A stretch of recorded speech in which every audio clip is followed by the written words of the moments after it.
अब देखते हैं ये संपूर्ण अवकलन। संपूर्ण अवकलन, संपूर्ण अवकलन क्या होगा? जैसे u कोई फलन है, यहाँ पर f किसी भी x1 x2 dot dot xn, और हम निकालना चाहते हैं du अपॉन dt। तो इसको हम कैसे लिखेंगे? du अपॉन dt निकालना चाहते हैं और ये फलन किन किन का है? x1 x2 dot dot xn का। तो इसको हम ऐसे लिखेंगे del f upon del t plus del f upon del t, थोड़ी सी जगह छोड़कर, plus dot dot plus del f upon del t। यहाँ पर क्या आएगा? जिन जिन का फलन है, ये x1 का फलन है, डेल x1 नीचे और डेल x1 ऊपर, ऐसे यहाँ पर आ जाएगा डेल x2 नीचे और डेल x2 ऊपर, ऐसे यहाँ पर आ जाएगा डेल xn नीचे और डेल xn ऊपर। तो इस टाइप से हम संपूर्ण अवकलन du अपॉन dt प्राप्त कर लेते हैं। जैसे एग्जाम्पल ले लेते हैं। u बराबर दे रखा है, u बराबर है sine x y square, sine x y square, और दे रखा है x बराबर लॉग टी, x बराबर लॉग टी दे रखा है। y बराबर क्या दे रखा है? y बराबर दे रखा है e की पावर t, y बराबर दे रखा है e की पावर t। तो हमें यहाँ चाहिए du अपॉन dt, हमें यहाँ पर क्या चाहिए? du upon dt। तो उसकी वैल्यू कैसे निकालेंगे? इसको कैसे लिखेंगे? Del u upon del t plus, देखना किन किन का फलन है ये u, x और y का फलन है, दो का फलन है, x और y दो का फलन, तो दो बार इसको लिखना पड़ेगा। किन किन का? Del u upon del t, दो बार लिख लेंगे del u upon del t। तो यहाँ पर क्या आएगा? एक बार डेल x आएगा, एक बार यहाँ पर डेल x, यहाँ पर डेल y और ऊपर भी डेल y। तो del u upon del x निकालना पड़ेगा हमें। u का आंशिक अवकलन x के सापेक्ष और x का आंशिक अवकलन t के सापेक्ष। ये रहा x हमारा। Del u upon del y कैसे निकालेंगे? u का आंशिक अवकलन y के सापेक्ष और y का आंशिक अवकलन किसके सापेक्ष? y का आंशिक अवकलन t के सापेक्ष। तो ये क्या हो जाएगा? du अपॉन dt बराबर क्या हो जाएगा? Del u upon del x। इस u का कर रहे हैं आंशिक अवकलन किसके सापेक्ष? x के सापेक्ष। तो क्या आ जाएगा ये? cos एक्स वाई स्क्वायर होगा पहले, तो फिर एक्स वाई स्क्वायर का करेंगे, एक्स वाई स्क्वायर का करेंगे x के सापेक्ष, तो इस x का तो 1 हो जाएगा और y स्क्वायर जैसे एक तरह से आ जाएगा, कांस्टेंट की तरह कार्य करेगा ये, into del x upon del t। इस x का किसके सापेक्ष करेंगे? t के सापेक्ष। तो क्या हो जाएगा? 1 upon t plus del u upon del y, इसका y के सापेक्ष करेंगे, क्या होगा? cos एक्स वाई स्क्वायर हो जाएगा पहले, तो इसका u का कर रहे हैं आंशिक अवकलन y के सापेक्ष। तो पहले तो क्या हो जाएगा? cos एक्स वाई स्क्वायर, फिर एक्स वाई स्क्वायर का करेंगे, x कांस्टेंट रहेगा y के लिए, y के सापेक्ष कर रहे हैं, तो y स्क्वायर का क्या हो जाएगा? 2y। फिर इनटू में क्या है? Del y upon del t, यानी y का t के सापेक्ष, तो e की पावर t है y, तो e की पावर t का क्या हो जाएगा? e की पावर t। अब इसमें से कुछ कॉमन ले लें, cos x y square common आ रहा है, क्या बचेगा? y square upon t plus 2xy और e की पावर t। ये हमारा क्या हो जाएगा? अभिष्ट आंसर हो जाएगा इस टाइप से। तो इस टाइप से हम संपूर्ण अवकलन को हल करेंगे। नेक्स्ट देखते हैं,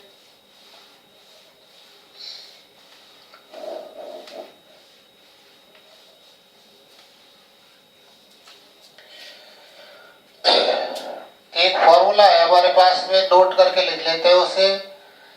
कि यदि क्या है, यदि f x y equal to कोई भी कांस्टेंट है, f x y equal to क्या है, कोई भी कांस्टेंट, तो d y upon d x क्या होगा, यहाँ से हम d y upon d x कैसे निकालेंगे, माइनस के डेल एफ अपॉन डेल एक्स upon del f upon del y. तो इस टाइप से हम क्या निकालेंगे, d y upon d x की वैल्यू। और क्वेश्चन देखते हैं अब इसके, क्वेश्चन आगे है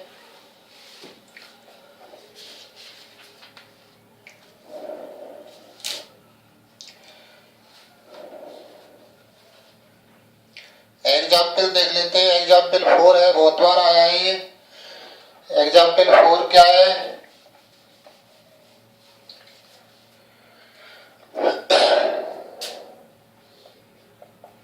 एग्जाम्पल 4 u की वैल्यू दे रखी है f x upon y comma y upon z comma z upon x, ऐसा दे रखा है।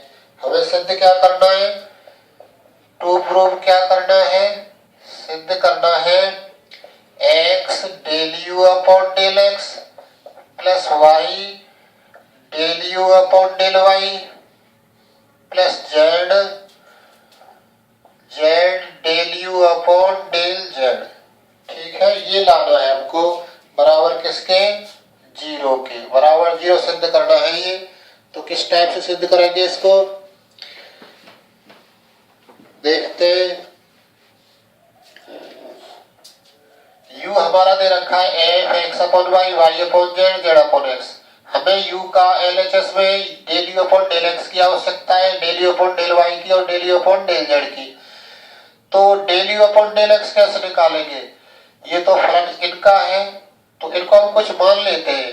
माना क्या, मान लें कि x अपॉन वाई बराबर किसके, कोई t1 के, y अपॉन जेड किसके बराबर मान लें, कोई t2 के, और z अपॉन x बराबर मान लें किसी t3 के। तो हमारा u क्या हो जाएगा, u हो जाएगा हमारा फलन किन किन का, t1 का, t2 का और t3 का। अब हम निकालना चाहते हैं del u upon del x. तो ये फलन किन किन का है, ये फलन किन किन का है, ये फलन है किनका, t1 t2 t3 का। तो इसको कैसे लिखेंगे हम, del u upon del x एक बार, del u upon del x दो बार और del u upon del x तीन बार। यहाँ पर क्या आएगा, t1 है तो डेल t1 नीचे और डेल t1 ऊपर, फिर डेल t2 नीचे डेल t2 ऊपर, ये वाला t2। अब t3 का भी है तो डेल 3 नीचे और डेल t3। जितने भी हमारे पास में ये चर है उतनी ही बार हम इसको del u upon del x को लिख लेंगे। ठीक है, अब क्या होगा, del u upon del t1 नहीं निकाल सकते, जैसे तैसे रहेगा ये del u upon del t1 plus del t1 upon del x, t1 का x के सापेक्ष, ये रहा हमारा t1 की वैल्यू ये है, इसका x के सापेक्ष करेंगे तो x का 1 हो जाएगा, 1 अपॉन वाई, तो ये यहाँ पर आ जाएगा into 1 upon y plus del u upon del t2 का कुछ नहीं कर सकते, जैसे तैसे del t2 upon del x, यानी t2 का आंशिक अवकलन x के सापेक्ष, ये रहा t2, इसमें कहीं x है ही नहीं, तो इसका आंशिक अवकलन क्या हो जाएगा, जीरो, कांस्टेंट हो गया ये x के लिए, plus del u upon del t3 जैसे तैसे, इसका करेंगे तो क्या आ जाएगा, del t3 upon del x, t3 का आंशिक अवकलन किसके सापेक्ष, x के सापेक्ष,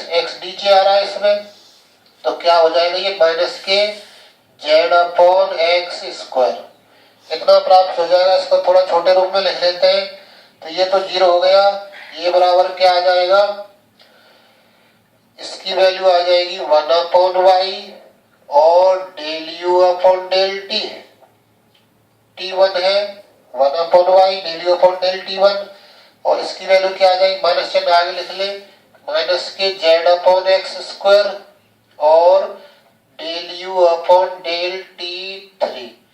तो ये हमारी पहली वैल्यू आ गई किसकी, del u upon del x की। ये वैल्यू किसकी है, del u upon del x की। कितने निकल के आई, 1 upon y del u upon del t1 minus z upon x square del u upon del t3।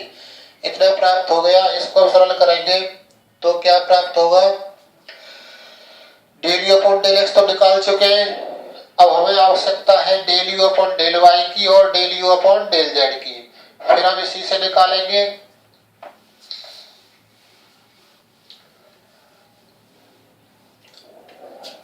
अब del u upon del y क्या हो जाएगा, u का y के सापेक्ष कर रहे हैं और u फलन है 3 का, t1 t2 t3 का। तो इसी को del u upon del y को हमें 3 बार लिखना पड़ेगा। Del u upon del y 1 बार, del u upon del y 2 बार और del u upon del y 3 बार। 3 बार लिखना पड़ेगा। t1 t2 t3 आ रहे हैं इसमें।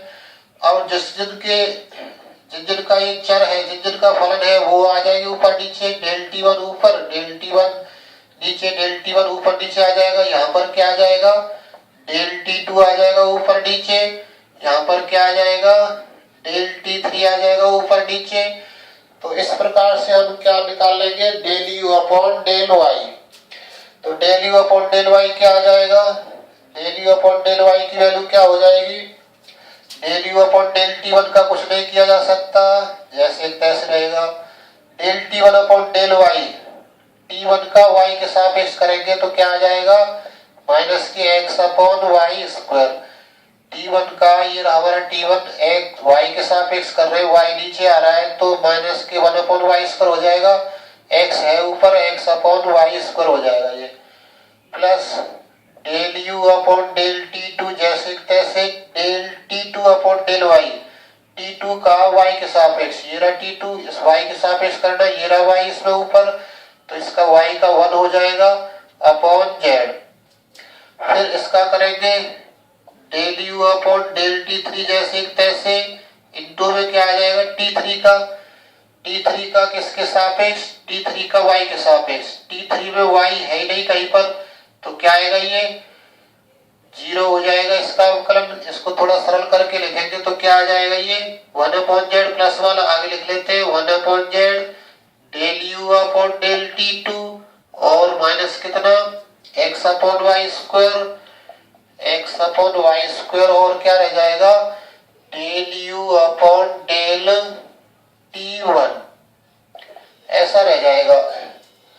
तो ये वैल्यू आ गई हमारी किसकी, del u upon del y की। एक वैल्यू की और आवश्यकता है हमको, एक वैल्यू क्या है हमारी, del u upon del z.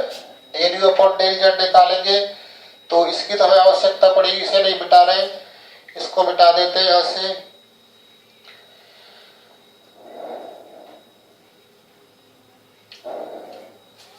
Del u upon del z, अब del u upon del z क्या हो जाएगा, del u upon del z की वैल्यू कैसे लिखेंगे, यू हमारा 3 चीज का फलन था, t1 t2 और t3 का, तो 3 बार लिखा जाएगा del u upon del z, जैसे कि और भी किए थे हमने, del u upon del z plus del u upon del z plus del u upon del z. थोड़ी जगह छोड़कर लिखते हैं, ये यहाँ पर क्या आएगा, जिनका फलन है t1 का है, एक बार t1 आएगा ऊपर नीचे, del t1 upon del t1 और डेल t2 आ जाएगा यहाँ पर, डेल t3 और डेल t3 आ जाएगा यहाँ पर। तो इसमें हम वैल्यू रखेंगे तो क्या आ जाएगी value, del u upon del z क्या आ जाएगा, del u upon del t1 जैसे तैसे, del u upon del t1 जैसे तैसे, del t1 upon del Z, t1 का जेड के सापेक्ष, t1 का जेड के सापेक्ष करेंगे तो क्या होगा, इसमें कहीं जेड ही नहीं है तो इसका क्या हो जाएगा अवकलन 0, तो पूरा कांस्टेंट हो जाएगा जेड के लिए। प्लस यहाँ पर क्या आएगा, del u upon del t2, del u upon del t2 जैसे तैसे, इसका नहीं किया जा सकता कुछ, t2 का कर सकते हैं जेड के सापेक्ष, ये रहा हमारा t2 का मान, जेड नीचे आ रहा है तो क्या हो जाएगा इसका आंशिक अवकलन माइनस के y upon z square plus del u upon del t3 T3 का z के सापेक्ष, z है ये, z के सापेक्ष करेंगे T3 का, z ऊपर आ रहा है तो क्या आ जाएगा ये 1/x, z का 1 हो जाएगा, x नीचे कांस्टेंट है तो इसको हम थोड़े छोटे रूप में कैसे लिख ले, 1/x को आगे लिख लेते हैं, प्लस वाले पद को आगे लिख ले, del u upon del T3 minus क्या है y अपॉन जेड स्क्वायर और कितना del u upon del T2, del u upon कितना डेल T2। ये वैल्यू प्राप्त हो गई हमें किसकी, ये 1/x है, ये वैल्यू प्राप्त हो गई हमें del u upon del z की, इसको नाम दे देते हैं कौन सा, तीसरा। तो ये हमें प्राप्त हुए समीकरण 1 2 3, इनमें वैल्यू हमने निकाली किस किस की, del u upon del x की, del u upon del y की और del u upon del z की। अब क्या करेंगे, इनका उपयोग हम उसकी एलएचएस में से लिखेंगे, जो एलएचएस है तो क्या है वो एलएचएस में मान लिखेंगे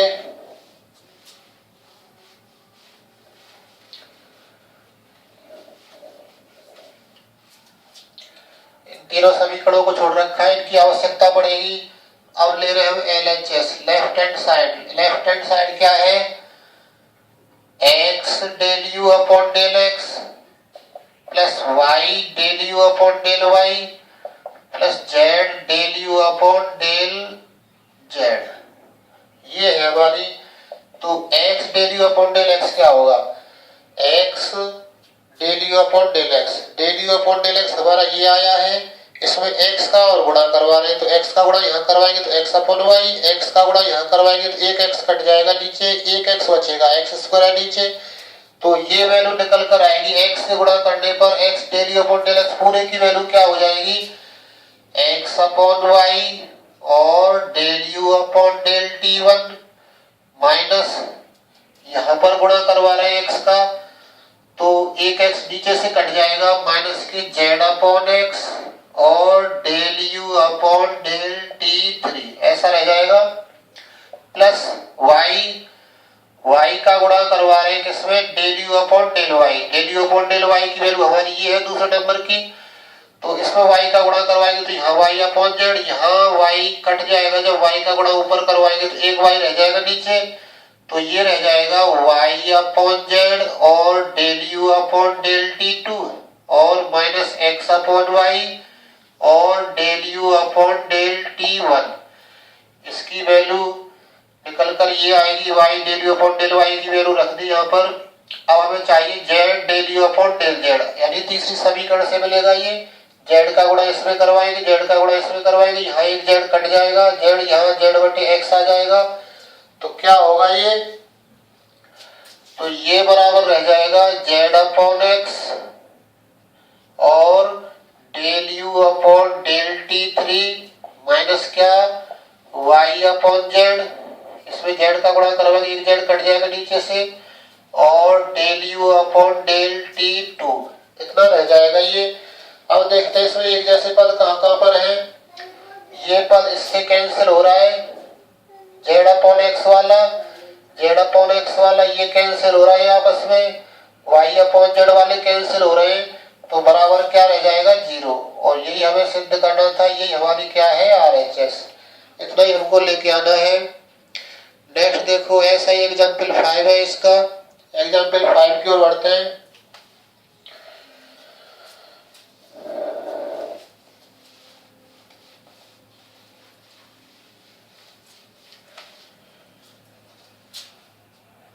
एग्जाम्पल 5 क्या है, एग्जाम्पल 5 वैल्यू दे रखी है v की, v बराबर दे रखा है f x माइनस y, फिर दे रखा है y माइनस जेड, फिर दे रखा है z माइनस x, ये दे रखा है v का मान। सिद्ध क्या करना है इसमें, टू प्रूव क्या है, टू प्रूव क्या सिद्ध करना है इसमें सिद्ध करना है del v upon del x plus del v upon del y plus del v upon del z बराबर 0, इतना सिद्ध करना है। यानी कि 3 बार अवकलन है v का, एक बार x के सापेक्ष, एक बार y के सापेक्ष और एक बार जेड के सापेक्ष 3 बार अवकलन हमें करके बराबर क्या लाना है, दोनों तीनों का योग 0 लाना है। तो कैसे निकालेंगे, इस फलन में जो हमारे पास में दे रखे f में x minus y, y minus z, z minus x, इनको कोई संख्या हम t1 t2 t3 मान लेंगे। टू प्रूफ क्या है हमारा यहाँ पर, del v upon del x plus del v upon del y plus del v upon del z बराबर 0, यह सिद्ध करना है। तो हमें v का एक बार x के सापेक्ष, एक बार y के सापेक्ष और एक बार z के सापेक्ष आंशिक अवकलन निकालना है। तो कैसे करेंगे, क्या हो जाएगा, ये यहाँ पर मान लेते हैं, माना x माइनस वाई बराबर किसी t1 के, y माइनस जेड बराबर किसी t2 के मान ले, और z माइनस एक्स बराबर किसी t3 के मान लेते हैं। अब क्या करेंगे, हमें निकालना है del v upon del x। तो हमारा v क्या हो जाएगा, इसको हमने x माइनस वाई को t1 मान लिया है, तो हमारा v क्या हो जाएगा, f t1 t2 t3, इसको t1 मान लिया है, इसको t3 t2 और इसको t3। तो हमारा v ऐसा हो जाएगा। अब v हमारा तीन चीज का फलन है, तीन चर राशि है t1 t2 और t3, तो तीन ही बार इसका अवकलन होगा। तो हमें वैल्यू चाहिए del v upon del x की। Del v upon del x कैसे लिखा जाएगा, del v upon del x को कैसे लिखेंगे, del v upon del x एक बार plus del v upon del x दो बार plus del v upon del x तीन बार लिखा जाएगा ये।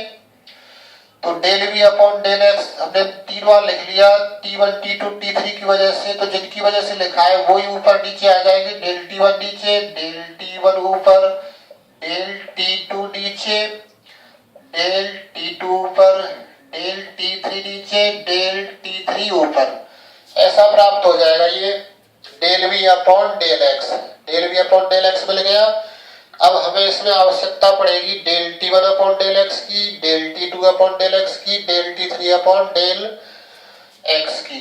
तो क्या आएगा, ये t3 है ये, तो this implies del v upon del x क्या हो जाएगा, del v upon del t1 का कुछ नहीं कर सकते, जैसे तैसे रहेगा, t1 का x के सापेक्ष, t1 ये रहा, x के सापेक्ष करेंगे तो 1 आ जाएगा, यहाँ पर y का 0 हो जाएगा, plus del v upon del t2, del v upon del t2 जैसे तैसे t2 का कर रहे हैं x के सापेक्ष, t2 का x के सापेक्ष करेंगे, इसमें कहीं x ही नहीं है, तो इसका अवकलन क्या हो जाएगा, x के सापेक्ष 0, plus del v upon del t3, t3 का x के सापेक्ष कर रहे हैं, t3 ये रहा, इसमें x ये रहा, ये z है, कांस्टेंट है, x के सापेक्ष कर रहे हैं तो z कांस्टेंट और y भी कांस्टेंट, तो z कांस्टेंट है, तो इसका क्या हो जाएगा, -1, z का 0 हो जाएगा और x का हो जाएगा 1, माइनस चिन्ह आगे लगा हुआ है, तो ये हो जाएगा -1। इसको थोड़ा और सरल कर लेते हैं, तो क्या वैल्यू निकल कर आएगी del v upon del x की, del v upon del x निकल कर आएगा हमारा del v upon del t1 और minus del v upon del t3, इसको हम नाम दे देते हैं समीकरण 1। तो ये वैल्यू निकल कर आई हमारी किसकी, del v upon del x की। अब हमें वैल्यू चाहिए del v upon del y की और del v upon del z की, तो उनको कैसे निकालेंगे। अब del v upon del y कैसे लिखा जाएगा, ऐसे इसी को भी तीन बार लिखेंगे, del v upon del y एक बार plus del v upon del y दो बार plus del v upon del y तीन बार। यहाँ पर क्या आएगा, डेल t1 आ जाएगा, डेल t1 ऊपर, डेल t1 नीचे और डेल t2 आएगा, डेल t2 नीचे और डेल t2 ऊपर, डेल t3 आएगा फिर और डेल t3 ऊपर। तो इस टाइप से आ जाएंगे। तो हमारी del v upon del y की वैल्यू क्या हो जाएगी, del v upon del t1 का कुछ नहीं कर सकते, जैसे तैसे रहेगा ये, t1 का हमें करना है किसके सापेक्ष, t1 है ये, t1 का y के सापेक्ष, T1 ये रहा, y के सापेक्ष करेंगे तो x का 0 हो जाएगा, y के सापेक्ष करेंगे तो यहाँ 1 हो जाएगा, तो ये वैल्यू आएगी -1। फिर क्या आएगा, del v upon del T2 जैसे तैसे, T2 का y के सापेक्ष, T2 ये रहा, y ये रहा, इसमें तो y का 1 हो जाएगा, y का 1 हो जाएगा, z का 0 हो जाएगा, उसे छोड़ देते हैं, plus del v upon del T3 जैसे तैसे, T3 का z के सापेक्ष, y के सापेक्ष, T3 ये रहा, इसका y के सापेक्ष करेंगे, y है नहीं इसमें, तो अवकलन क्या हो जाएगा 0।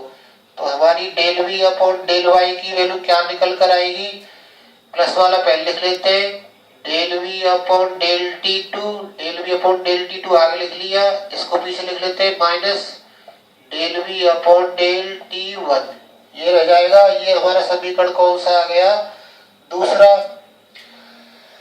तो ये वैल्यू हमारी आ गई किसकी, del v upon del y की। अब हमें चाहिए किसकी value, del v upon del z की। तो इसी प्रकार लिखा जा सकता है, जब हमने del v upon del x निकाला तो del v upon del T1 और del v upon del T3 आया था, और जब हमने ये del v upon del y निकाला है तो क्या आया है, del v upon del T2, y आ रहा है तो T2 आ रहा है, x आ रहा है तो T1 आ रहा है पॉजिटिव। अब हम निकालना चाह रहे हैं तो इसी प्रकार से लिख सकते हैं उसे, इसी प्रकार वैल्यू किसकी, del v upon del z की। Del v upon del z क्या हो जाएगा, del v upon del T3 आएगा नीचे, जब y है तो इसमें T1 आ रहा है, और जब इसमें x है तो इसमें T3 आ रहा है, और z है तो हमारा क्या आएगा, इसमें z है तो क्या आ जाएगा, T2 आ जाएगा। Del v upon del T2 ये प्राप्त हो जाएगा। आप इसको हल करेंगे तो ये हमारा समीकरण हो गया कौन सा, तीसरा। अब इन सभी मानों को इसकी LHS में रखेंगे और सब कट कर क्या हो जाएगा, ये 0। तो रखते हैं LHS में, क्या प्राप्त होता है देखते हैं।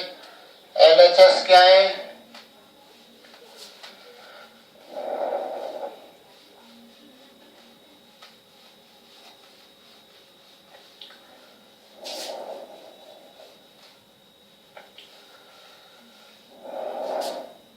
LHS लेफ्ट हैंड साइड क्या है, del v upon del x plus del v upon del y plus del v upon del z। Del v upon del x कितना निकला है, del v upon del T1 minus del v upon del T3 plus del v upon del y कितना निकला है, ये रहा, del v upon del T2 minus del v upon del T1। फिर del v upon del z की value क्या है, del v upon del T3 minus del v upon del T2। अब यहाँ पर del v upon del T1 plus का है और माइनस का भी है, माइनस के del v upon del T3 है, प्लस के भी है, प्लस के del v upon del T2 है। तो ये सब कट रहे तो बराबर क्या रह जाएगा, 0। और यही हमारी क्या है, RHS। तो इस प्रकार से हम इनको अवकलनों को हल करते हैं, जिसमें संपूर्ण अवकलन प्राप्त होता है हमको इस टाइप से।